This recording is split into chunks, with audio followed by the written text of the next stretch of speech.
एक दिन की बात है, परशुराम जी की माता भगवती रेणुका गंगा तट पर गई हुई थी।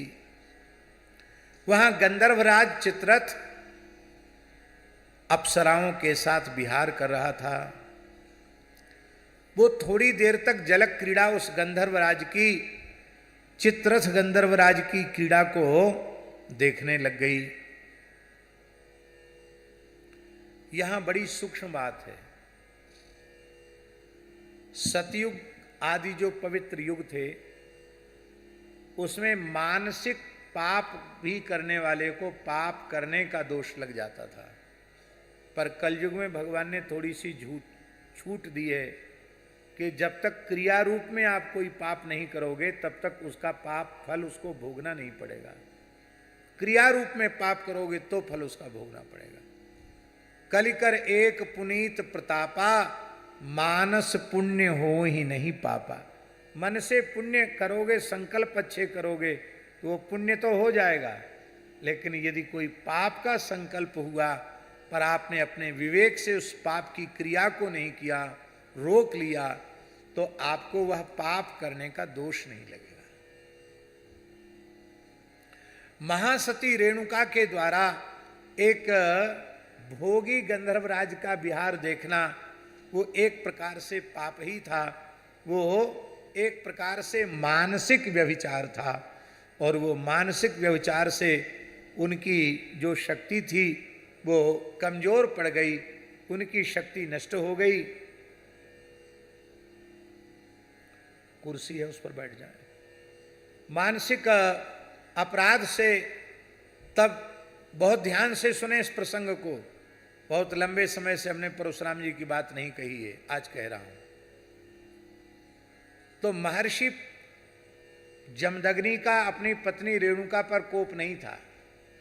वे चाहते थे मेरी पत्नी के द्वारा उसके पातिव्रत में, सतीत्व में आज तक कहीं कोई अंतर नहीं आया, पर यह मानसिक पाप भी क्यों बना, इस पाप का प्रायश्चित हो जाए, ये अत्यंत परम पवित्र हो जाए, यह संकल्प उनका था।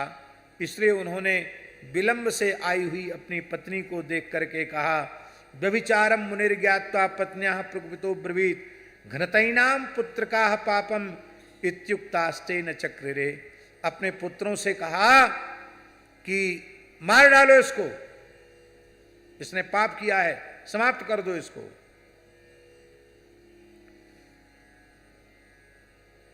जमदग्नि के पुत्रों ने कहा, पिताजी आप होश हवास में तो हैं, ठीक ठाक तो हैं कि नहीं हैं? शास्त्रों में लिखा है पितुर 10 गुणा माता गौरवेणा तिरुच्यते। पिता से माता का महत्व 10 गुना अधिक होता है। आप माता को मारने की आज्ञा दे रहे हो। किसी ने आज्ञा स्वीकार नहीं की। परशुराम जी ने कहा, तुमने पिता की आज्ञा का उल्लंघन किया है, तुम सब मूर्ख हो जाओ, तुम्हारा वेद ज्ञान विस्मृत हो जाए। श्राप दे दिए। पीछे से परशुराम जी आए, सबसे छोटे थे परशुराम जी। परशुराम जी आए, परशुराम जी को कहा, तेरे भाई आज्ञा का उल्लंघन करने वाले अपराधी हैं, तेरी माता भी अपराधी है, मेरी आज्ञा है अपनी मां को और अपने भाइयों को काट डालो, समाप्त कर दो। आपने कहा, पिताजी जो आज्ञा, और उठाया फरसा। एक ही फरसा में पहले मैया का सिर जय सिया राम, फिर अपने सब भाइयों का सिर। आप लोग कथा सुन के ऐसा करना मत, हाँ, नहीं तो कहो हम कथा में सुन के आए हैं। हाँ, हमारे पिताजी ने कह दिया कि मार डालो तो हमने मार डाला। वही आप लोग पढ़े लिखे लोग बैठे हो, कोई अपने गुरु की आज्ञा से, अपने पिता की आज्ञा से ऊटपटांग कानून विरुद्ध काम कर दे तो जेल की हवा खानी पड़ेगी कि नहीं? कानून से वो पकड़ा जाएगा कि नहीं? पर जो सिद्धांत की बात है हम आगे कहेंगे, उसको बड़े ध्यान से सुनना। परशुराम जी महाराज ने अपने पिता की आज्ञा का पालन किया, अपनी माता और अपने भाइयों के सबके सिर धड़ से अलग कर दिए। कहा, पिताजी आपकी आज्ञा का पालन हुआ। जमदग्नि ने प्रसन्न होकर कहा, पुत्र हो तो तुम्हारे जैसा आज्ञाकारी हो। तब आपने बड़ी विनम्रता से कहा, पिता हो तो आपके जैसा सामर्थ्यवान हो। वाह, मैं प्रसन्न हूं तुम्हारे आज्ञा पालन रूप धर्म से, वरदान मांगो। बोले, भगवान मुझे मातृहत्या और भ्रातृहत्या का पाप न लगे। मेरे भाइयों को आपने शाप दे दिया कि उनका वेद ज्ञान विस्मृत हो जाए, उन्हें पुनः वेद ज्ञान की स्मृति हो जाए और वे मेरी माता और मेरे भाई सबके सब जीवित हो जाएं और उन्हें ये याद न रहे कि परशुराम ने हमारा सिर काटा था। ये याद रह जाएगा कि परशुराम ने हमारा सिर काटा था तो ये हमसे द्वेष करने लग जाएंगे, घर में शांति का माहौल बिगड़ जाएगा। ये भी उनको याद न रहे कि परशुराम ने सिर काटा था। पिता जमदग्नि हंसे, बोले, वत्स एव मस्तु, और जैसे ही कहा सबके मुंड अपने धड़ पर जाकर चिपक गए। सब ऐसे उठ के बैठ गए जैसे कोई सोया हुआ व्यक्ति जग जाता है। हम कहना ये चाहते हैं कि आज्ञा का पालन भी तभी करना जब महर्षि जमदग्नि के जैसा सामर्थ्यवान हो आज्ञा देने वाला। सामर्थ्यहीन व्यक्ति की आज्ञा का पालन नहीं करना चाहिए। सामान्य बात और विशेष बात बहुत ध्यान दें। माता पिता, मातु पिता गुरु प्रभु की बानी, बिनहि विचार किए शुभ जाने। एक पक्ष ये है।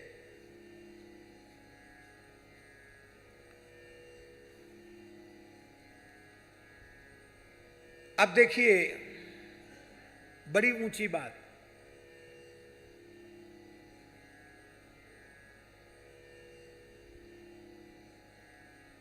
परशुराम जी ने पिताजी की आज्ञा मानी। परशुराम जी का कुछ नहीं बिगड़ा, बिगड़ा कुछ नहीं बिगड़ा। न उन्हें मातृहत्या का पाप लगा, न भ्रातृहत्या का पाप लगा। अब वो सब के सब जीवित हो गए, सबको वेद ज्ञान की स्मृति हो गई, उनको पाप नहीं लगा। और धृतराष्ट्र ने धर्मराज युधिष्ठिर को जुआ खेलने की आज्ञा दी। अब युधिष्ठिर धर्मराज हैं, उनके पिता पांडु जीवित नहीं हैं।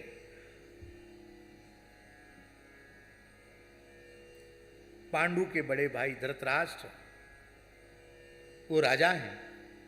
एक तो राजा हैं, राजाज्ञा का पालन करना चाहिए। दूसरे मेरे पिता के बड़े भाई हैं, इसलिए इनकी आज्ञा पिता की आज्ञा के जैसी है।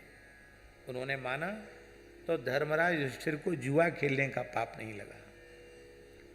पर आज्ञा देने वाले, पाप की अधर्म की आज्ञा देने वाले धृतराष्ट्र को उस शास्त्र विरुद्ध आज्ञा देने का पाप भोगना पड़ा, फल भोगना पड़ा।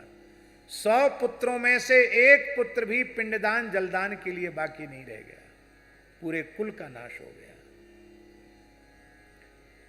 आप श्रद्धापूर्वक माता पिता गुरु की आज्ञा का पालन करते हैं, यदि वो शास्त्रानुकूल आज्ञा देते हैं तब तो ठीक है।